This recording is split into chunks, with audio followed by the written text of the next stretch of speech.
Hey Field Hang 10, watch out for a new wave of episodes for Forgotten Cinema Season 9, Forgotten Summer. Ugh, really, Butler? A theme season? Let me guess, we're gonna talk about films that were released in the coveted summer months that for some reason seem to be forgotten by audiences. You know it, bro. What we liked about them or maybe didn't, but we'll always recommend people check them out. Maybe they'll find their own Forgotten Summer gem. So check out Forgotten Summer wherever you get your podcast, part of the Forgotten Entertainment family. Hold on, gotta catch this wave. We're sitting at desk in a recording booth. Hello there, I'm Colleen. I'm Anders. And I'm Daniel. We're three nerds that met through our love of science fiction and fantasy storytelling. Of course, one of our favorites is George Lucas's signature achievement, Star Wars. And if there's one thing the internet definitely doesn't have enough of, it's nerds talking about Star Wars. So here we are with yet another Star Wars podcast, where each week we discuss one of the films in the current Star Wars canon. From the sands of Tatooine to the levels of Coruscant, we cover it all. Yet another Star Wars podcast is available wherever you get your podcast and is part of the Forgotten Entertainment family. Hi, I'm Shamar Griffith. And I'm Andrew Tejada. I am a blurred with a love for artwork and comics and animation. And I'm a freelance writer with a love for pretty much the same things. We grew up together and spent our formative years watching and talking about DC superhero shows and content. In fact, we still do.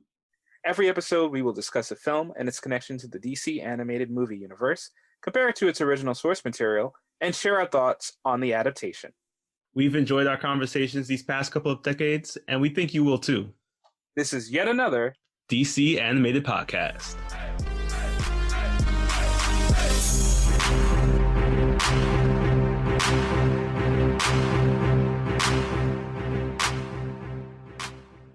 Welcome to yet another episode of yet another DC Animated Podcast. My name is Shamar Griffith, codename Comic Shams. And I'm Andrew Tejada, codename Arate. Andrew and I have known each other since 1996. We became friends before the Evander Holyfield and Mike Tyson fights. Oh I don't think we placed bets on that one because we were like 4, but you know, we were around for it.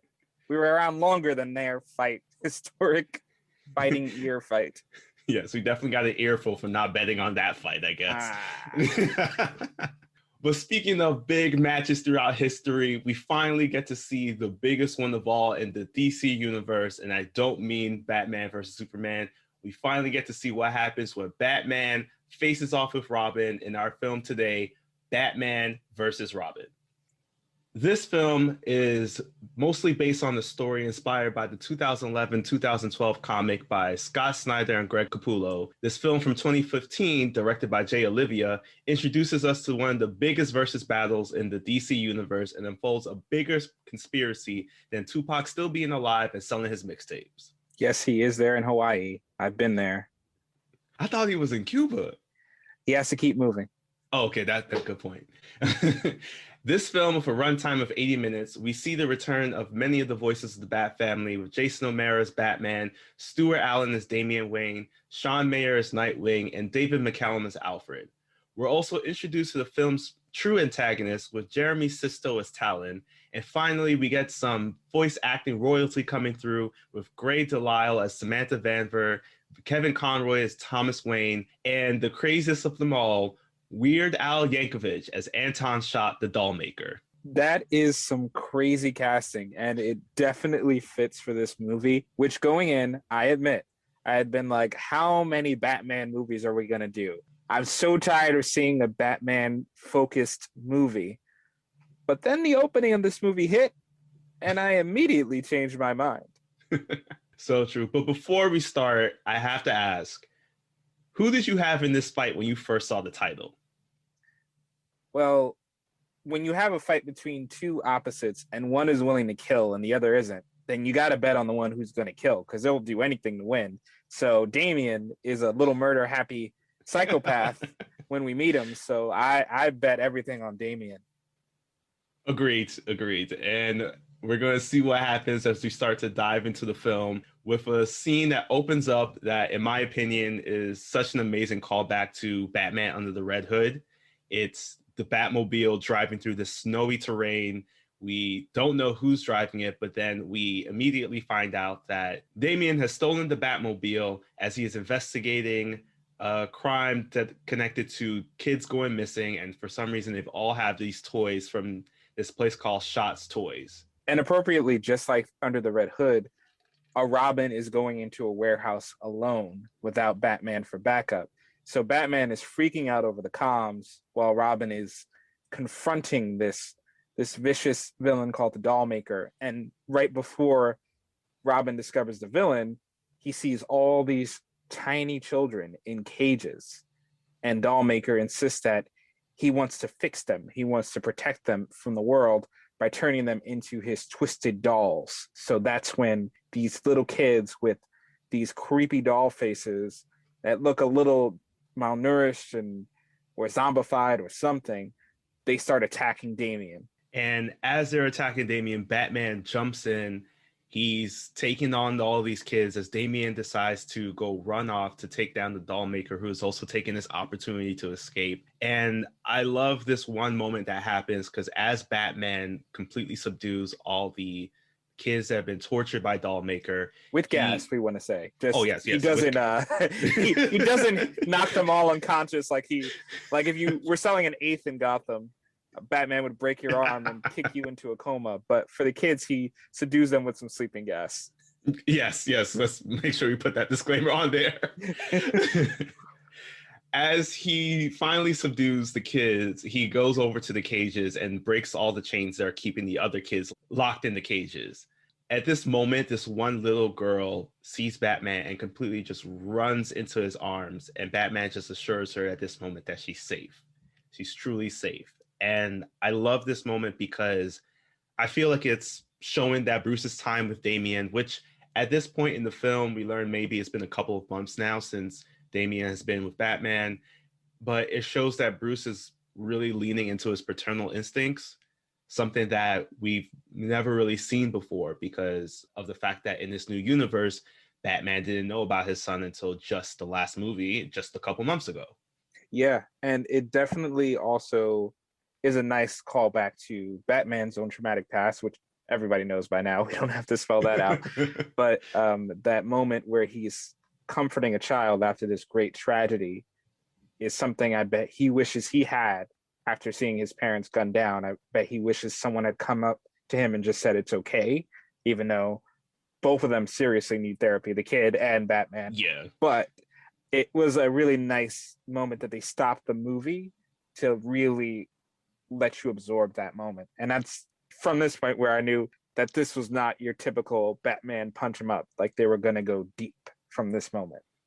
And as Batman is having this moment, we cut back to Damian, who's chasing after the Dollmaker.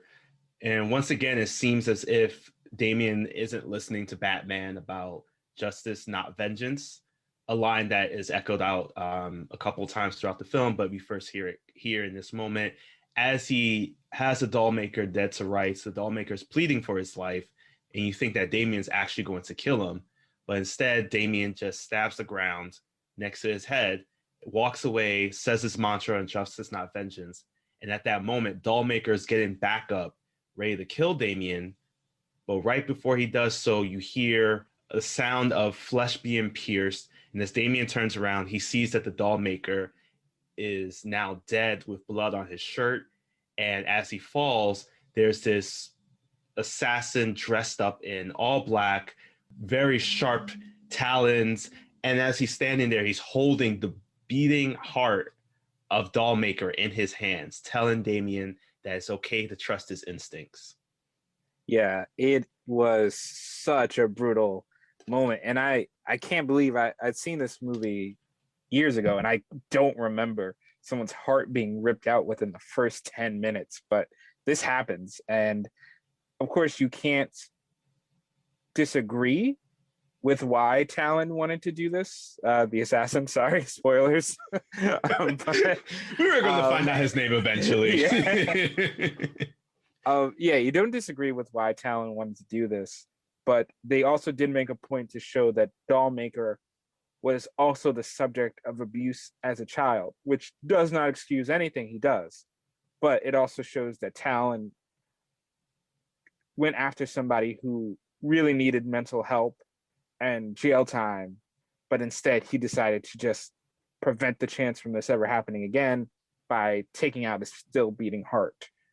And that is something that carries on through the rest of the movie.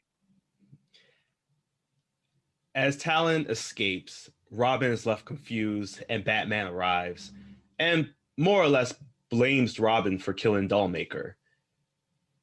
Robin then is appalled by this accusation, professes that he never was the one that killed him, but the fact that Bruce is still continuing to see him as this person, that already just goes to show that there's already bumping heads there. As Damian runs away with the cops coming after, well, not after him, but coming to find Dollmaker and to save all the kids, Batman looks down and sees that there's a feather in the mouth of Dollmaker. And at that moment, we get our title screen of Batman versus Robin, introducing us to this whole big thing that's happening between Damian and Bruce, showing that their time together is coming to an explosive head. Yes, it was a great, creepy, atmospheric opening. It set up all these character relationships and motivations. And after we get this very dark beginning, they decide to ease us in with Batman having a date with his new girlfriend, Samantha. Alfred is the greatest wingman, helping him out, trying to help him get there. Batman tries to move the proceedings to a more private place before Damian wakes up and kind of ruins his mojo.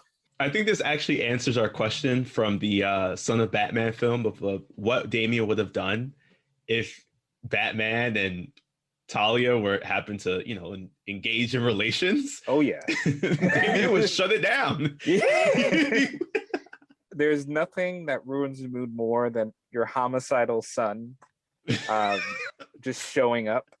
And in an interesting, really tiny moment that is also very effective, when Damian is introduced to the girlfriend Samantha, Batman doesn't say that Damian is his son. Mm-hmm. He doesn't explain it. He just calls him his ward. Mm-hmm. And I just found out so interesting that Batman had thought like explaining where this son came from would be too complicated and could lead to a lot of unnecessary questions. So instead he decided, you know what? Not my son. I'm going to make him another like Dick Grayson, and that'll be the public face. So I really, really like that small moment. Yeah. And that small moments just continue in terms of their connection, because Damian shows that he's been reading some book by Charles Dickens. I believe it was Oliver Twist. I think I got like a really quick glance at the screen. And as he's explaining the fact that he's reading through all of Dickens' novels, Bruce has also explained that he's done that when he was just as young as Damian. So Bruce offers one additional opportunity for the two of them to bond, as he offers to let's go watch this movie. And I love this one scene in which he calls for Alfred to prep some popcorn, because Alfred's humor, again, is so on point.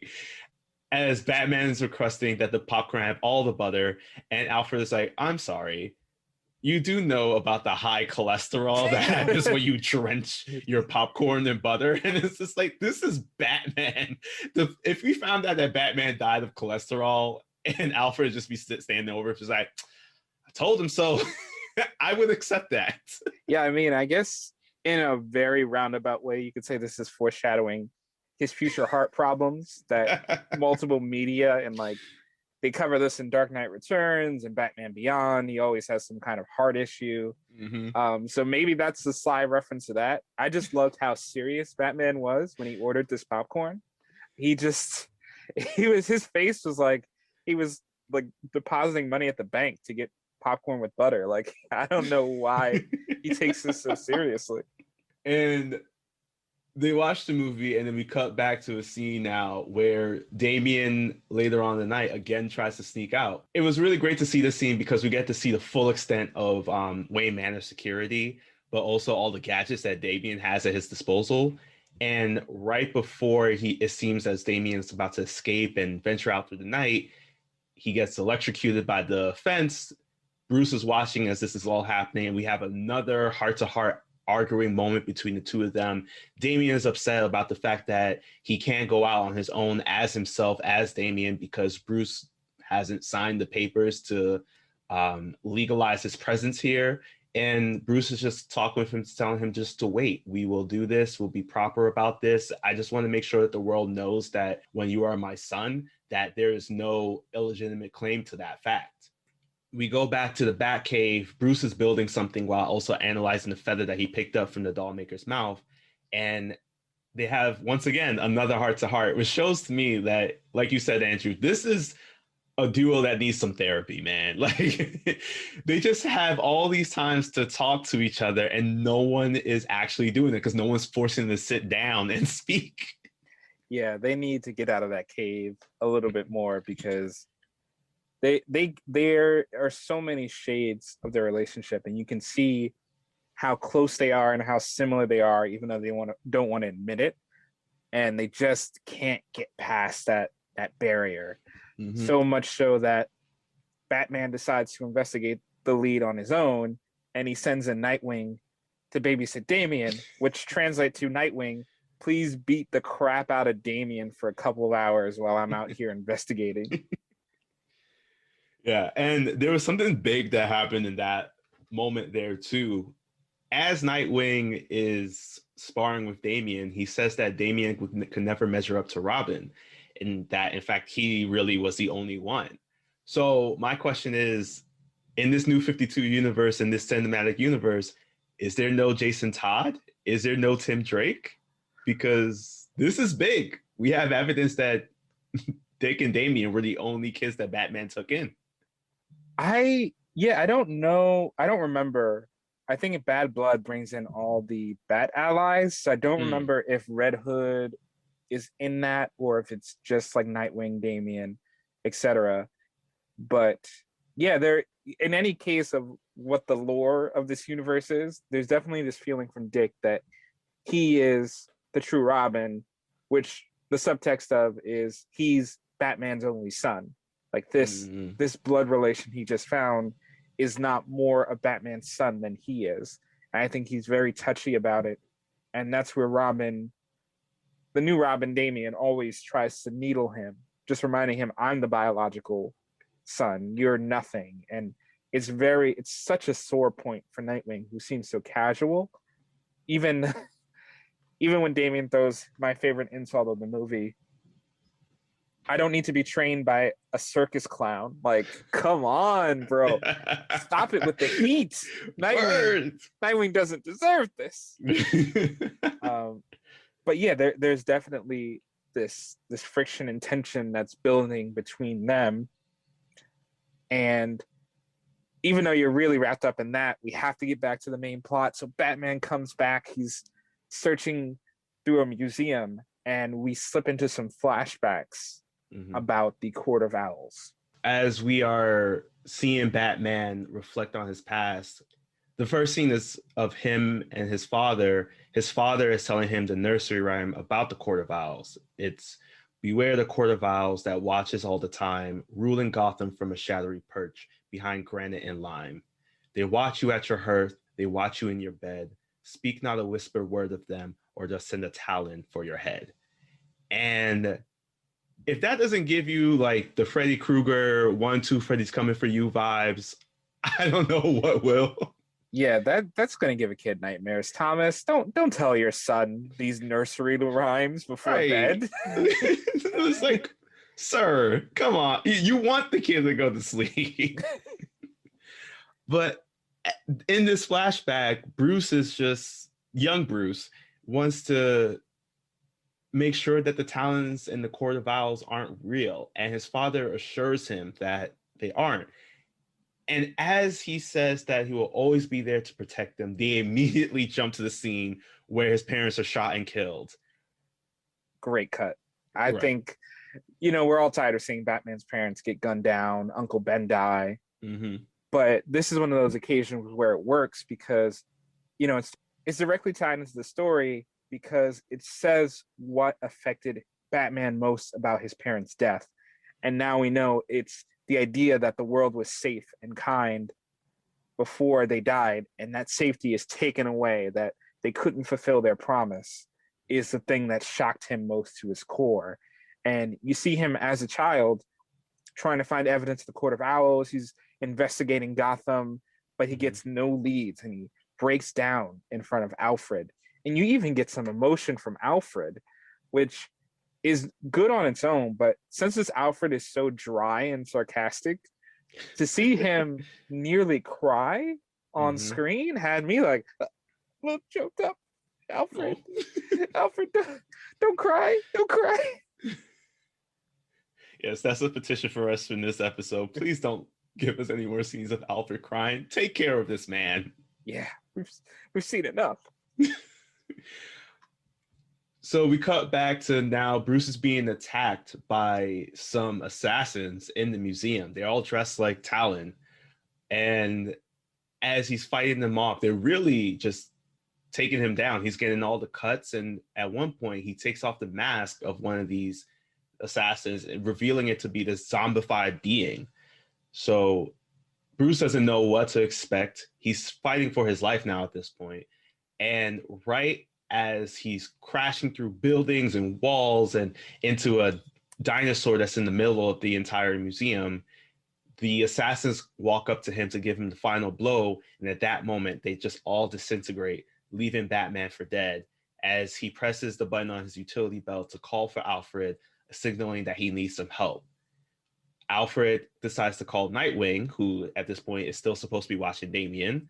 And before Nightwing answers the call, I think this is my favorite Easter egg here, because the person that Nightwing is talking to on the phone is clearly Starfire, and they're clearly in a relationship, because Nightwing unfortunately can't be pulled away from his duty of watching over Damian. But Starfire is telling him that, look, you can get it tonight. That's basically what she's saying. She's got the outfit ready. And this is, take notes, writers. If you want to have a healthy relationship that is, physical between two people, this is how you do it. It's on the phone. They're in an intimate relationship.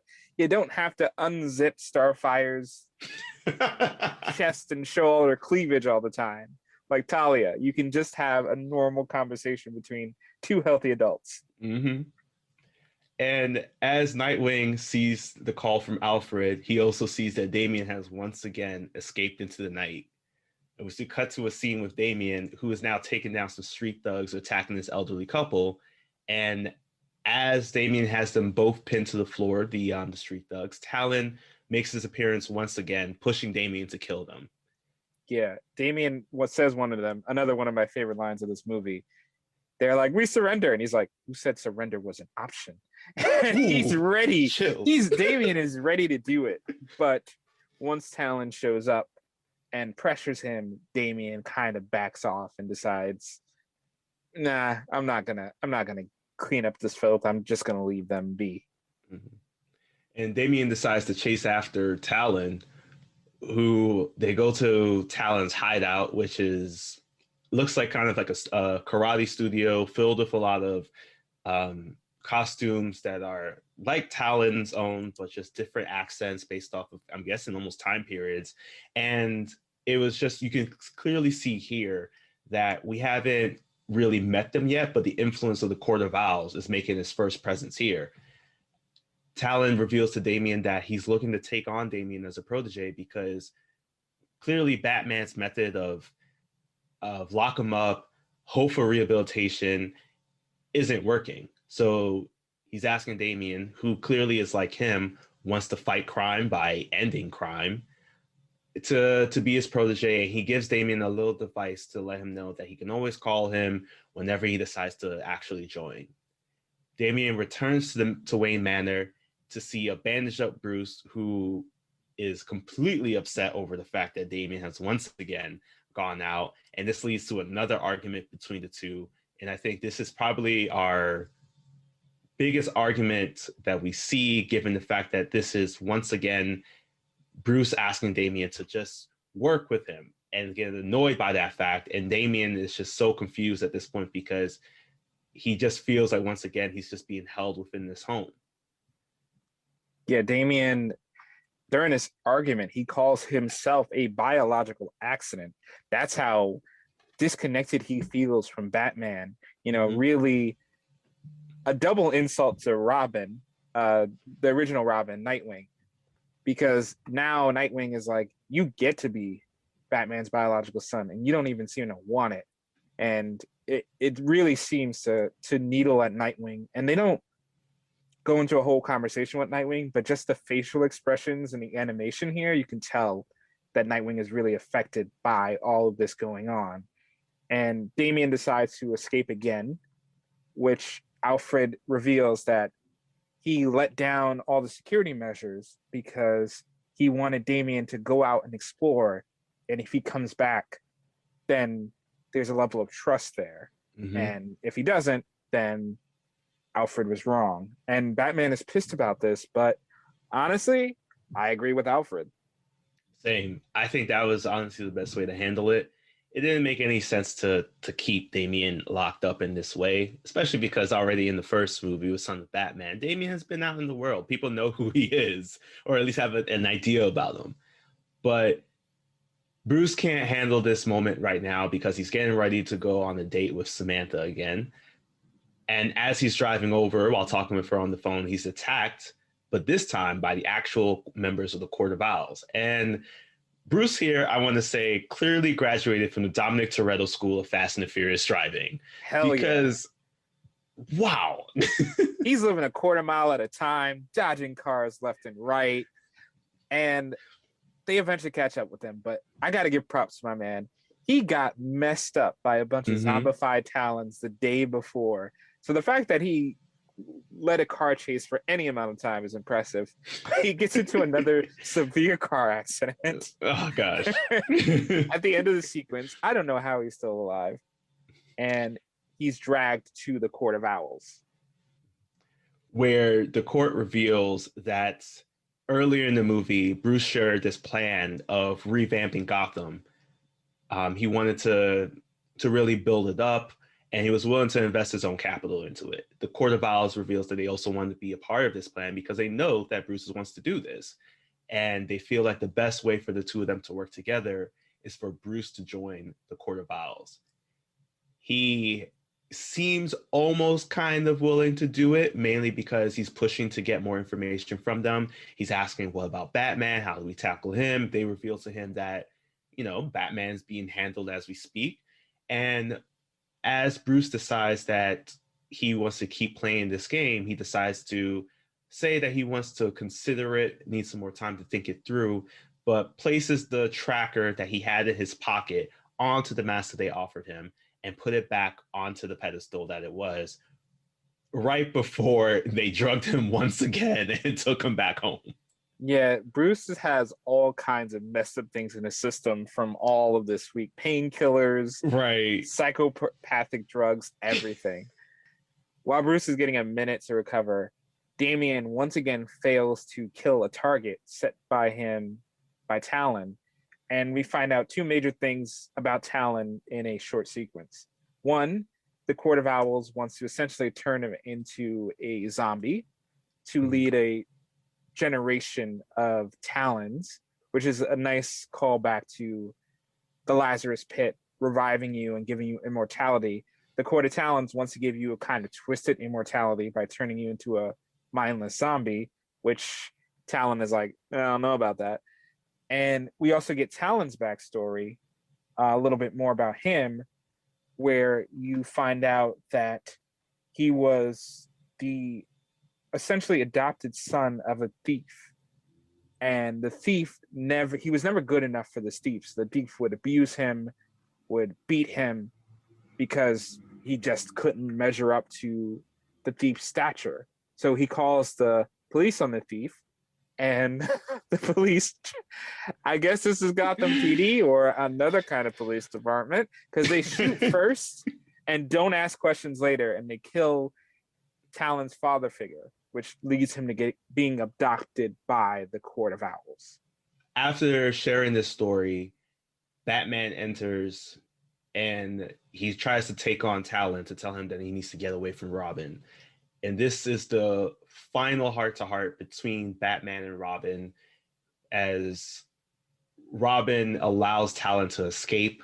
And as Batman tries to chase after him, Robin starts to attack Batman, leading to the title card fight of this entire film, of Batman versus Robin. And I gotta say, Batman was whooping that ass. Hell yeah. He was giving his child an old school beating. Ooh. Not like we condone that sort of thing, but damn. This fight, you just got to see it. But one of my favorite parts is Batman handcuffs Damian to a rope at one point.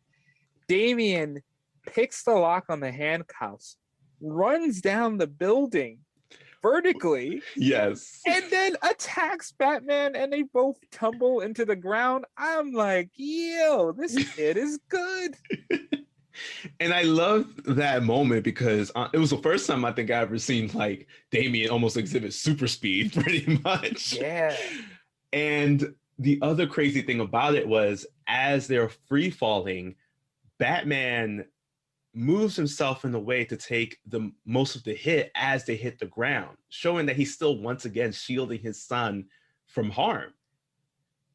Batman, once again, I feel like in this movie, Batman has been left bleeding so often. My God, this man, car crash, beaten up by zombies, now falling like 20 stories onto the ground to protect his son. Man. Give him a minute. Right? Like, I understand that Batman doesn't quit, but man, can someone bring in some orange slices? Yeah, him and Ant-Man have a lot to talk about because they both suffer. And as Batman is looking up at Damian, Damian picks up a splintered piece of wood that broke off from when they were falling, and he looks him again into the eye. Batman's telling him that if he's going to become the assassin that his grandfather raised him to be, this is it. This is the moment. Prove it to him right now, because otherwise, why are we always doing this? Damian doesn't do it. And there's that one little moment where you can see that maybe Batman is finally getting through to him.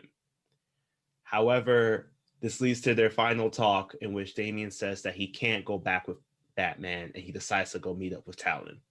Yes, before we get into the real big climactic matchups in the final half, I have to mention that Talon is revealed to be dating Bruce's girlfriend, Samantha. Turns out she's also in the Court of Owls. And it just goes to show you that everyone in this movie has a very healthy sex life. Maybe not Bruce, because he's sleeping with a Court of Owls member, but everyone's doing pretty well in this movie. The villains, good guys, everyone's getting a little bit. And as Talon and Samantha are talking, revealing more and more of their plan, you can see that Samantha is the one that's pulling the strings. She is, I believe at this point, we also reveal that she is the actual Grand Master of the Court of Owls, because we see that the suit is there of the person who was talking to Bruce when he first received that invitation. And we get the chance to finally hear our villain plan of Talon recruiting Robin so that he can take on Talon's place, so that way Talon can actually become a member of the court and sit side by side with the Grandmaster being Samantha. Yep. Turn a little kid into a zombie. That seems fair, Talon. So Batman decides to try to go into the Court of Owls as his full bat self. Mm-hmm. They drug him, and he tries to shrug it off by saying, you think you're the first ones to drug me? But this drug is a little bit stronger. He has this crazy vision where Batman guns down his parents in the alley. And when he gets a closer look at the Batman, he realizes under the cowl is not Bruce Wayne, but it's Damian, an adult Damian Wayne who becomes this demon, out of control vigilante, because Bruce fails to teach him justice, not vengeance. And in, honestly, one of the best animated scenes in this entire universe, the Damian Wayne Batman is shooting at Bruce. And instead of dodging the hits, Bruce takes the gunshots, one after another, until he gets to Damian, and he hugs Damian. Even after all this violence and blood that Damian gives him, Bruce still wants to embrace him as a son. And that's what breaks him out of this nightmarish vision of the future. What do you think of the scene? I loved it. I absolutely loved it, and especially because it is a callback to back to our Batman and Son comics. There was some continual comics after the fact of which Batman is dealing with ghosts of his past, present, and future, much like A Christmas Carol, but not much like it. Mhm. And in his future one, they show Damian being the one that takes on the mantle and him turning into this demon like Batman. The attire, everything was exactly the same. And I love that they did that because it really did show Batman's fear, especially that was echoed a lot through the comics, but Batman's fear of failing in this particular sense come into life again. And for fans who were like myself, who read that original comic and to see it here animated in such a scene where once again you see Bruce is kicking into his paternal instincts so hard, where he's just like, I need to stop Damian, but not in the sense of I need to take him down like it's just like one of my everyday villains. I need to save Damian. It's the same motivations that Batman had when he took in Dick Grayson, when he took in Jason Todd, when he took in Tim Drake. He saw all of these kids as kids that are literally on the fence of the law of being right or wrong. And he felt that by him taking that step to bring them in, to channel their anger, their frustrations, their sadness into something that was possibly a bit more positive. This is Batman right here. This is, for me, why I think Batman is such a great character. And this, I don't know, it's like, honestly, it was like a 30-second scene. Yeah. Was able to portray that so well in The Caped Crusader. Yeah, I 100%. There are so many interpretations that get so obsessed with Batman being this violent criminal, taking back the streets, being a symbol, and that's all well and good, but it's the humanity that gives that Batman that duality and makes him so interesting. And this movie definitely already has taken multiple times, but keeps hammering in that Batman is a human being, and he's really trying. Yes. Underneath all this bravado, he's really trying to be a better human. And it's a great juxtaposition to the scene we get right after this, where Talon is bringing Damian to the Court of Owls, and Damian is forced to unmask. The Court of Owls does a 1 + 1 = 2. Damian Wayne, Batman, Robin. Oh my God, Bruce Wayne is Batman. And we're like, oh my God, this is a big revelation. How are they going to handle this? Well, conveniently, Talon kills everybody in the Court of Owls that heard the revelation, including his girlfriend Samantha. Kills them all, puts Damian in a cage. Sounds familiar. We'll talk about that a little bit later. And then he takes the bunch of zombie Talons and decides to attack Wayne Manor, where Bruce, Nightwing, and yes, Alfred are ready to defend the mansion. And kudos to Alfred, because for some deep cut knowledge, Alfred is a trained army guy. He was part of I think it was part of MI6 or something like that. But in this iteration, we haven't really seen Alfred really fight. In this movie, though, I want Alfred by my side, no matter what. This man pulled out with the shotgun, just taking out everything coming down left or right, as Batman is in this full armor suit that's reminiscent of the Hellbat armor.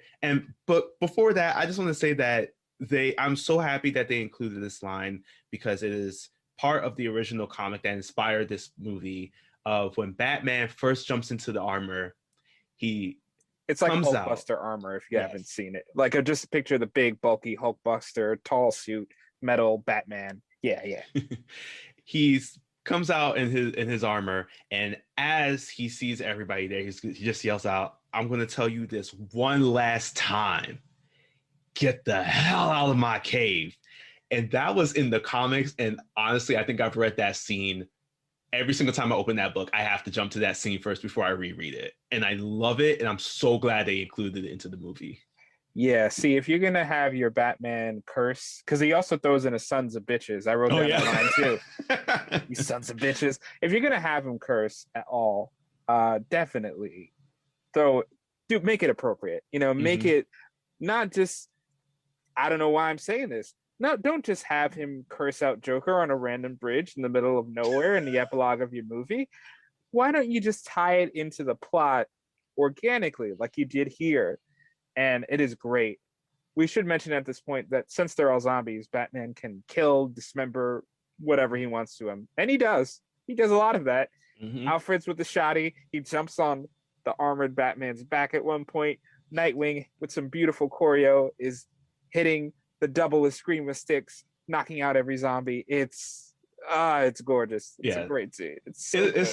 It's such an amazing fight, and it's a fight that I definitely saw happening from this Bat family. So Damian escapes from the court headquarters and is able to call out to Alfred to let him know that one of the other ways that they can take down a mass majority of the Talons who are attacking them is to lower the temperature, as they can't handle freezing temperatures.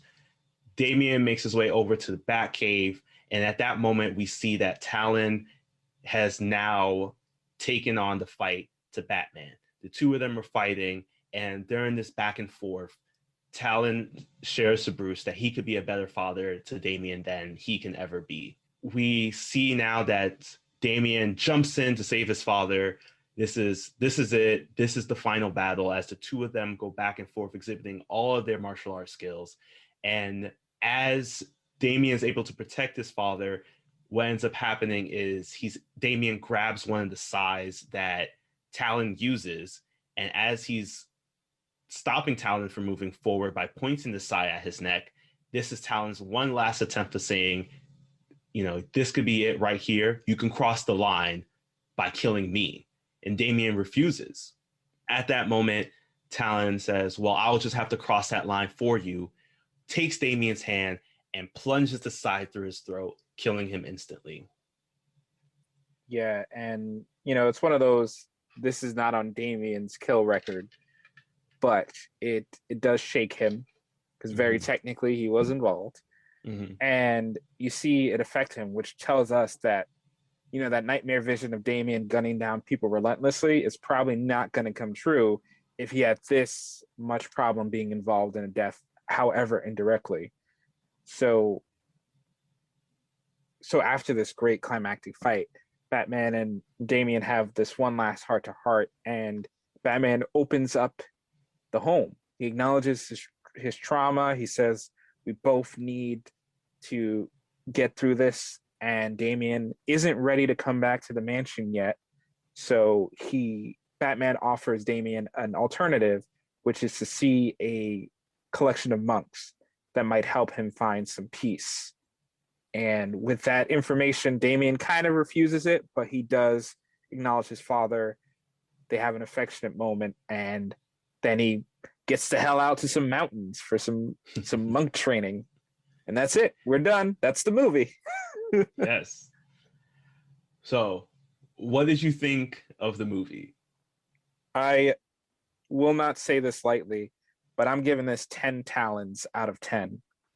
This justifies having another Batman movie because, again, like I said, there are a million Batman animated movies out there. Going to be a million live action one day, but this film definitely justifies its own existence. It goes much further than it needs to be, and I just want to highlight two things that I loved and that you should definitely go back and check out. The fight scenes and the choreography for these fight scenes is so detailed, it's so specific, it's so technical. Batman's fight with Talon, you can see them thinking about the next move. You can see their individual limbs moving and responding, and the way it's animated is gorgeous. You need to watch every fight scene. Write this down. This is how you animate a fight scene.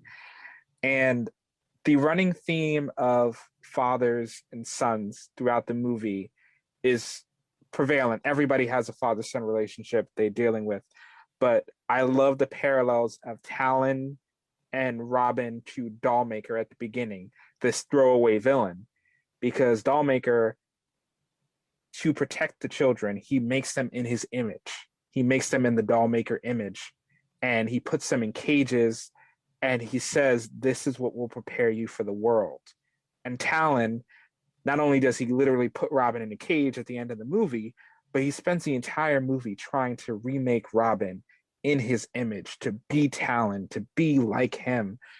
And Robin, having experienced what the Dollmaker was, rejects Talon at the end because he recognizes, as much as he might agree with the philosophy, this man is not fit to be a father. He doesn't know what being a father is. It's not just remaking your child in your image, it's nurturing them, letting them grow and find their own path in the world.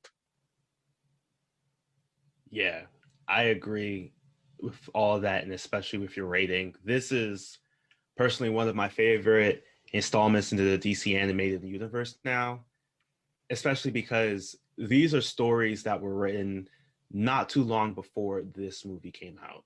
And, you know, it's hard to get a film adaptation of a story like this because of the fact that, or just a film adaptation of stories in general, because you have to deal with, like, will it be completed in time? How are we going to portray things on film that can't, you know, that were done so well in the story and in writing? How can we show that on film? There's always an error that might come out of it. And honestly, I felt like there was no error here. And one of the best things about this too was we get an introduction to the Court of Owls, a group that was just recently created. I think we are now at the 10-year anniversary mark almost of their creation. And with them being created in 2011 to them being successfully put onto film by 2015, and now they're also making their way into every single span of stories and arcs dealing with Batman and Gotham, from other films, other shows, other video games. It's amazing. They really knocked this one out the park, especially because this, for me, was the very introduction to me actually now liking Damian Wayne in this storyline. There was a bit of moments in Son of Batman where he just, he wasn't the character for me, but this one really knocked it in for me. Yeah, and I'm going to say something rare that you're probably never going to hear on this podcast again. I have no Arte alteration. Leave this movie as is. It's perfect. It's perfect. Oh man, that's big. I'm sorry for all the fans who were looking for one, but when you're right, when you find a good movie, or in fact a perfect story, you can't mess with it. I'm not changing a damn thing. Nothing. Get the hell out of the editing cave, because this movie is done and it's perfect. All right, so that was our film, and now it's time for that comic book knowledge. As we go through the story that inspired this film, its similarities, its differences, where it went wrong, or in this case, where it went really, really great. Yeah. So the first thing I want to do is talk about the Court of Owls, and this story, as I would like to now call The Owls in Your Court, Batman. Oh, a subtitle that works. So this group was introduced by Scott Snyder and Greg Capullo in their Batman run back in 2011, and they serve as the main antagonists of the Caped Crusaders' first New 52 story. This was about 12 comics within his run, so already it's like pretty high up there, along with kind of Flashpoint, because not only these were 12 main comics in the Batman story, but with the tie-ins and the whole Bat family being included, we're looking at 24 comics in total that made up this story. Ooh, this is like a Lord of the Rings epic. Yup, got that right. And as the film showed us, the Court of Owls are a group of Gotham's wealthiest and elite who have been manipulating Gotham since the colonial times, if not earlier. In fact, they've grown over the years to the point that they've surpassed New 52 and gone on to the DC Rebirth set of comics, where they've been showing that their influence has actually been dating back to the dawn of man. Damn. Yeah. They were like, you know what, Neanderthals? You're going to use wooden clubs now. That's Court of Owls, baby. And it was truly one of the most popular stories that came out during this time. And it wasn't like the movie at all. The movie, we got a chance to see Damian and how he was being affected by the Court of Owls. In the comic, it was less of Damian's growing pain story and more of a story that pushed Batman's detective skills to its absolute limit, because the Court of Owls' influence on Gotham was so embedded deeply that it had an impact on his family, both biologically and the Bat family. Some of the major similarities that we see, as I mentioned, is their influence. But one of the biggest similarities, which I was really hoping they expanded a bit on, was the labyrinth that Batman was trapped in when he first tackled on to the Court of Owls in his full suit. The story showed it as more of a time period that passed where Batman is trying to find his way out of the labyrinth, and it spanned over a period of a week.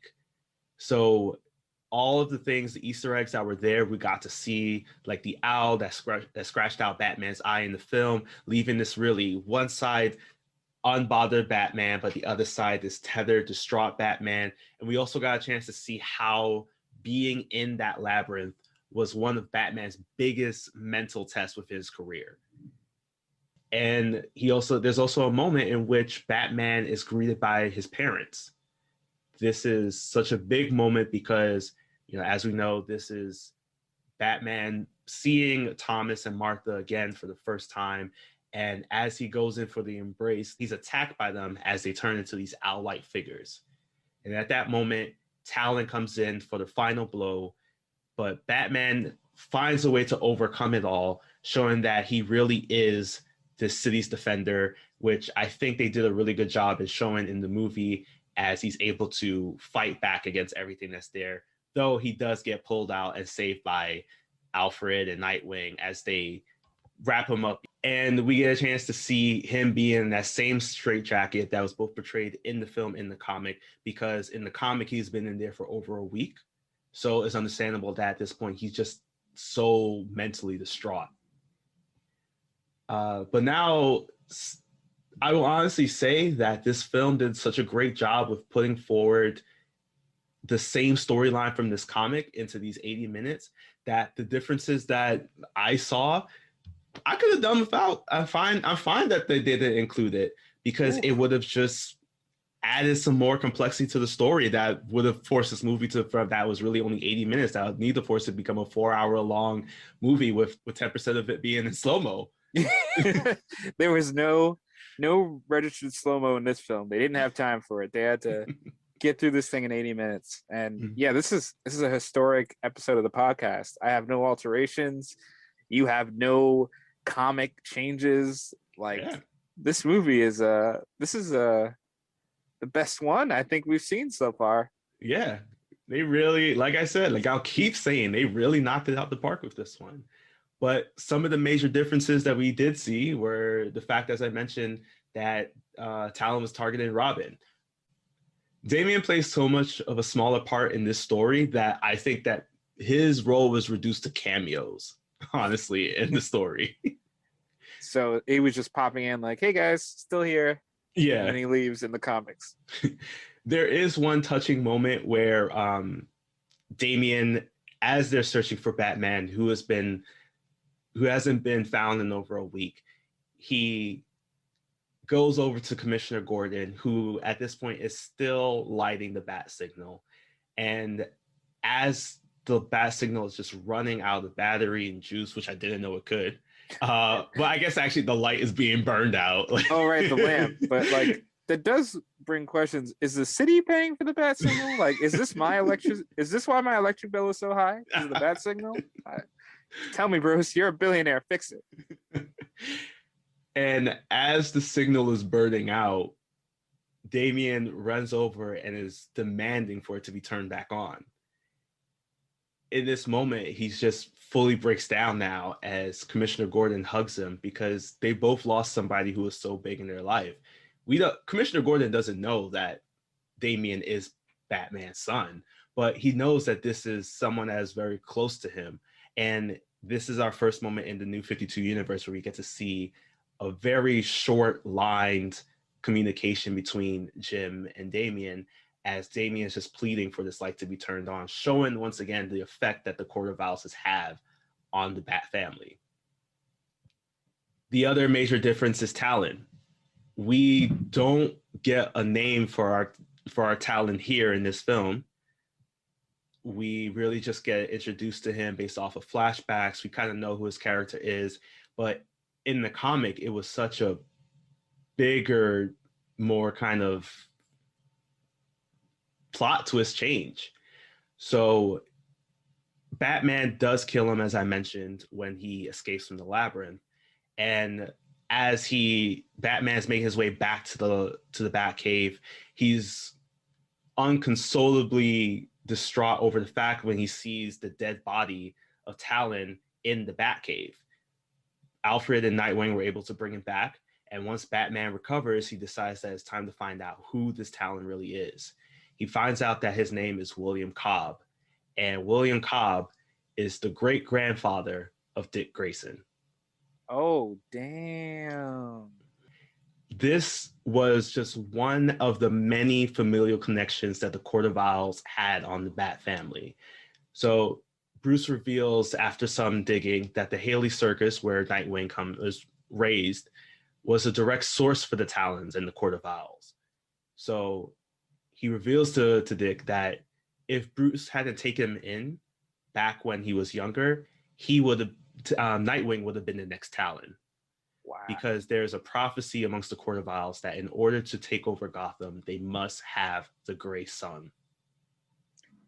That is amazing. And now I think there was a little moment where Talon and Nightwing were fighting, and Talon goes, "You would have made a great Talon." Mm-hmm. And oh my God, there's so much more to that line than it looked. Which, like I said, to introduce that into the film would have been complicated because you would need way more time. But for all these little subtle nods, that's why it's just like, yes, like I didn't need that to be fully explained. I would love to have read this out here, but to have it here in the film is just knowing that like my comic book heart just swelled a little. Yes, I love it.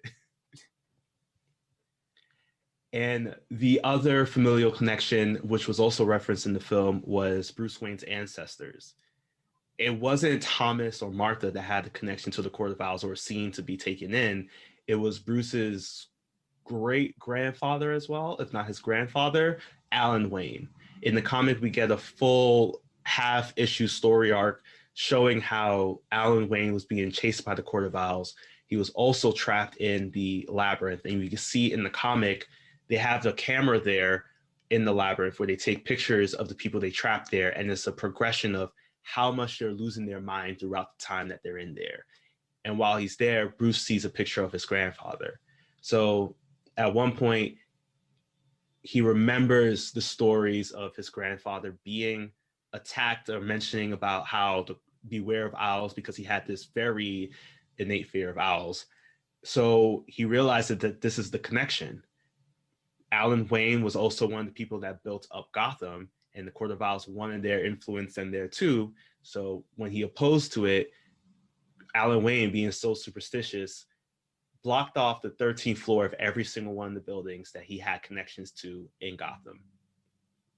When Bruce decides that he wants to investigate this a bit more, it's revealed that not only was his grandfather killed by the Court of Owls, but also that in every single one of these buildings, the 13th floor that his grandfather had blocked off is now an owl's nest or a Court of Owls nest, where he sees all the assassin gear. It's basically like mini bat caves in every single one of these buildings.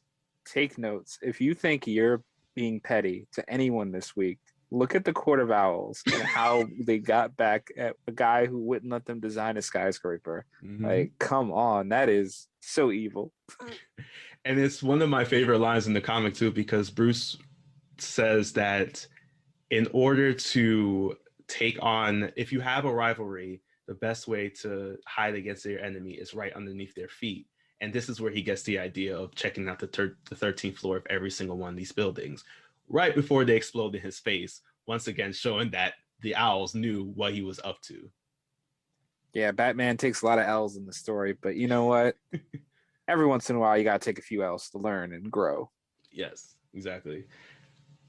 And those were really some of the major differences that, didn't really need to be in the film, but Just wanted to share because they really helped to push the story along in the comic, because like I said, it was less about Damian and his growing pains with Batman and more about how can we push Batman to the ultimate limit. And Scott Snyder and Greg Capullo successfully did that in 2011 with their comic. And the other thing too is that, like, something that I was hoping to see in the film, Batman has his own line of sneakers. Yeah. Those what'd you call them? The Dub Knights. The Dub Knights. Let's go. Yeah, and every single time that we see a shot of Batman kicking somebody in the face or other body part, you get a chance to see the sole of his shoe, and it's just this giant boot with a little Batman insignia right in the middle of it. So in case you're wondering who kicked you in the face, Batman will just say, "It was me." That's how you brand somebody. That's good synergy. You go to the hospital, you have a big bat mark on your face. That's how you know who did it. But yeah, I'll list out all of these comics in the recommended reading section after our discussion here, because these comics are really great, especially if you want to dive in a bit more when looking into the history of the Court of Owls. Yes, and I got to say, it's going to be tough comparing another Batman movie so soon, but that's what the DC animated universe did to us. It's going to put another Batman movie right after this. And you know what? Go to your doctor and take some samples, because the next one is Batman Bad Blood. That's what the title is, Bad Blood. Yeah, no connection to Taylor Swift. We're still trying to determine that, but as of right now, no connection to Taylor Swift. Yeah, you won't hear the song, so don't come here expecting the song, all right? It's just a movie. Until then, take care and try not to have any talents come for your head. Yeah, and if you do, you can blow them up. They're zombies, so it won't violate your no-kill code.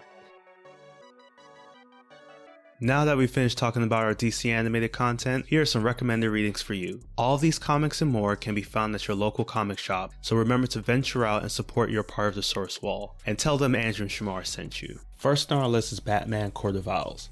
This comic from 2011 by Scott Snyder and Greg Capullo is our new 52 intro to Bruce Wayne and his work as the son and savior of Gotham. This also serves as our intro to the Court of Owls and their long-lasting influence. Next on our list is Batman Night of Owls. A continuation of Snyder and Capullo's run, we see the first and biggest battle of Batman and company against the Court. Finally, we have Batman and Robin Born to Kill. This 2011 New 52 comic I recently found showcases a similar dynamic to the film of Damian and Bruce learning to work together. When an unhinged vigilante wants to eliminate crime by killing his targets, he sets his sight on Robin, trying to get him to lean into his assassin training as Bruce fights to save the last shred of humanity his son has. That's all for our list. Thank you for listening, and be sure to rate, review, and follow yet another DC animated podcast. Also, interact with us on social media for news on upcoming content. Take care, and we'll see you for the next issue.